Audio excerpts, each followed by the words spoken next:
कभी राम बणिक कभी श्याम बणिक गोविंद आया करना। इस श्री जी का मात्र तुम ही एक में सहारे हो।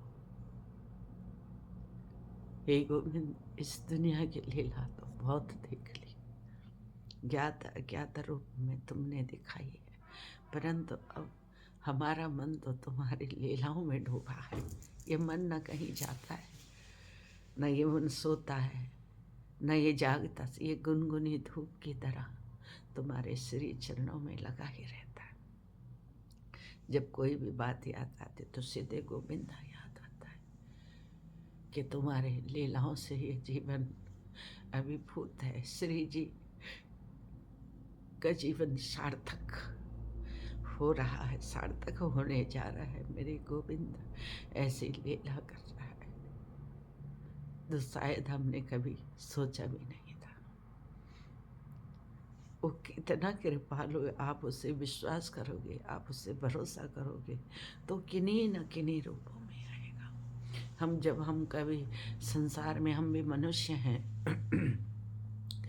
कभी हमको थोड़ा कहीं पर लगता है, थोड़ा कष्ट होता है, आत्मिक कष्ट होता है, तो गोविंद के श्री चरणों में हम रो पड़ते हैं। तो गोविंद ऐसी लीला करते हैं ना कि हम भूल ही जाते कि क्या हुआ था, कैसे हुआ था। गोविंद सब जगह गोविंद ही गोविंद दिखता है। रसोई में जाते तो अटकेलियाँ करते, बिस्तर में आते तो अटकेलियाँ करते, पूजा में तो क्या कहें।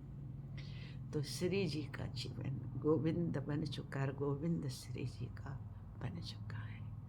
माँ माँ कहकर आता है और ये वात्सल्य और भी प्रगाढ़ होते जा रहा है। तो हम कहते हैं गोविंद,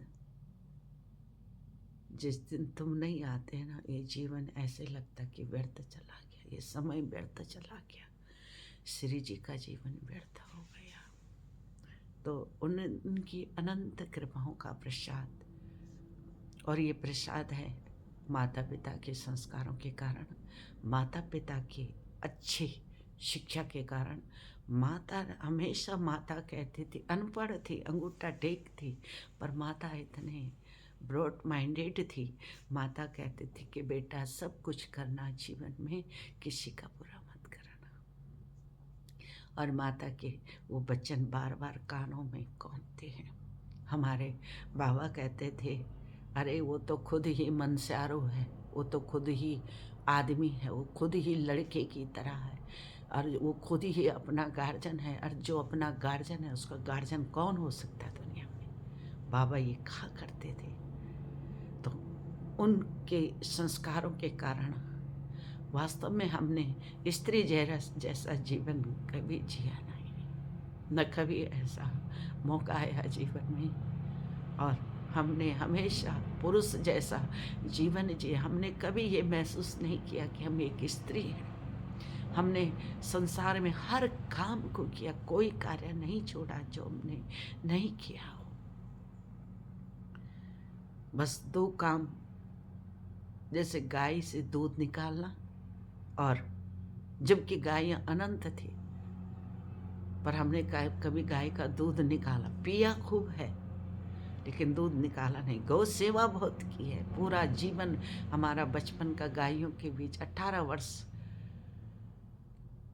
में हमारा विवाह हुआ, और 18 वर्ष तक हम गायों की सेवा में रहे।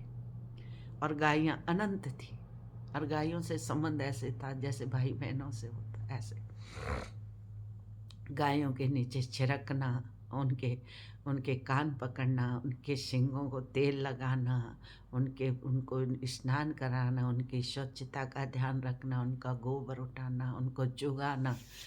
गंगा जी के किनारे गायों को लेकर जाया करती थी, और वहीं सो ही रहते, पेड़ों के ऊपर ही चढ़ चढ़ के। तो गायें सब इकट्ठी हो जाती थी गर्मियों में पेड़ों के नीचे, छाया के उसमें, और ऊपर देखते रहते थे कि नीचे नहीं आ रही हैं। तो फिर इधर उधर से उनको घास काट के लाना, उनको पत्ते इकट्ठे करके देना।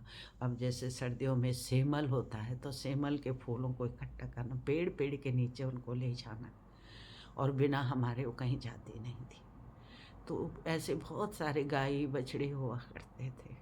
जैसे एक आवाज़ लगाओ तो सब पूंछ पकड़ के जैसे भागते हैं ना, पूंछ खड़ी करके भाग जाते कि आ गई है। स्कूल से जाते थे तो माता जी को जब बछड़े पकड़ में नहीं आते थे तो हमारे बहनों को कहते कि अरे वो मोटू की चुन्नी चुन्नी ले जाओ, चुनरी है ना उसमें खुशबू आती है। वो मेरी बहन ऐसे मुंह पे डाल के वो चुनरी ले जाती, तब पकड़ती बछड़ों को, तो बछड़े समझते कि ये मोटू आ गया है, ये हमारा जो ग्वाला बना है ये आ गया, तो पकड़ में आती थी। तो ऐसा हमने जीवन गायों के साथ बिताया, और अब हमारा मन बहुत कर रहा है कि पुनः हम गायों को चुराएं, तो ऐसे कुछ व्यवस्था देख रहे हैं। और आप सबका यदि सहयोग होगा तो हम गौशाला खोलने के मूड में हैं। देखते हैं ईश्वर क्या करते हैं, और सबसे बड़ी कृपा तो गोविंद की चाहिए। तो आप सब में गोविंद है, हम में गोविंद है, सर्वस्व सर्वत्र तो गोविंद ही हो। जय श्री राधे कृष्ण, जय श्री राधे कृष्ण। जीवन की यह जो साधना है सफल हो तो अंत भला तो सब भला।